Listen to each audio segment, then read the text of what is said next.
पहिले तर ना इन्व्हेस्टमेंट्समध्ये आपल्याला सगळ्या प्रकारचे इन्व्हेस्टमेंट्स असल्या पाहिजेत. म्हणजे लोक म्हणतात FD वाईटच आहेत किंवा इक्विटी खूप रिस्की असतात, रिअल एस्टेटमध्ये लॉक इन असतं. तर माझ्या मते असं नाही आहे. सगळे आपल्या आपल्या परीने सगळे बरोबर आहेत. म्हणजे तुला जर का 6 महिन्यात वर्षभरात पैसे लागणारच आहेत, पुढे बाहेर जायचं आहे, मुलाला शिकवायला पाठवायचं आहे, अशा वेळेस तुम्ही डेटमध्ये ठेवा ना, FD मध्ये ठेवा. कारण का तिथे रिस्क नसते, आपल्याला सांगितलेले टक्के परत येतील, लिक्विडिटी असते.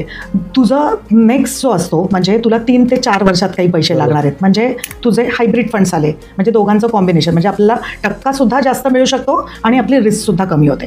आणि तुला जे लॉंग टर्म आहेत तुझे, म्हणजे तुला पुढे जाऊन पैसे लागणार आहेत किंवा मुलीच्या दागिन्यांसाठी लागणारे, आपण गोल्डमध्ये इन्व्हेस्टमेंट्स करू शकतो.